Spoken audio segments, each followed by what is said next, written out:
Chief Minister Nongthomam Biren ngasi Union Home Minister Amit Shah ga unaduna Manipur da oiriba film asigi matangna kumna khanakre hari loinana irang asi laksinaba center gi sumaru oiba warep sing loba leire haina Manipur gi Chief Minister N Biren na phongdorokli.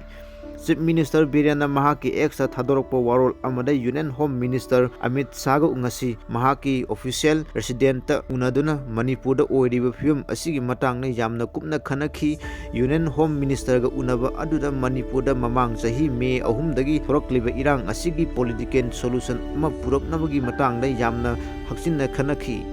Unaba aduda Union Home Minister Amit Shah na center na Manipur gi irang asi haksinna lauri amadi kupni yengsili haibaga loinana Manipur gi irang asigi matangda center gi sumaru eba warep sing loba leire athuba matamda irang asi laksinnaba thabak lokhatlagani haibagi thajaba pirakhi haina Chief Minister N Biren na phongdorokli. Panba yabadi Union Home Minister Amit Shah na kaurakpadagi Chief Minister N Biren ngarang nungthil Delhi gi damak Imphal thadokkhibani amoramda Chief Minister ngasi numidang Imphal thoraklaba yai hari. India pumbada CAA chanarabasu Manipur da chanabasu nga yaroi PPCM.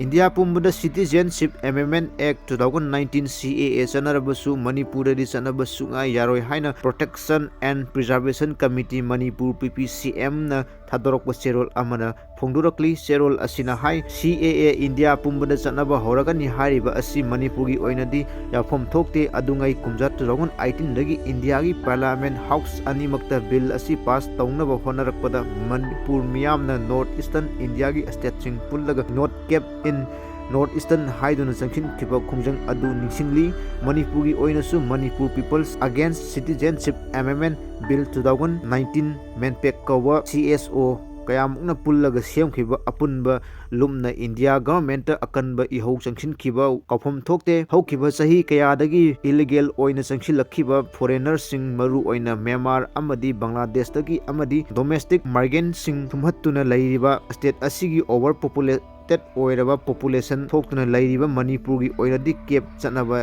sungai yaroi haibagi ihau mipung khudimangna kaunadri loinana North Eastern India gi saruk ama oiriba state sing haibadi Assam Manipur Nagaland Meghalaya Arunachal Pradesh Tripura Mizoram na singba state singda Bairota state sing sinba thungna chatlaga state punamaki miyamga unaduna joint meeting kaya tawrba matungda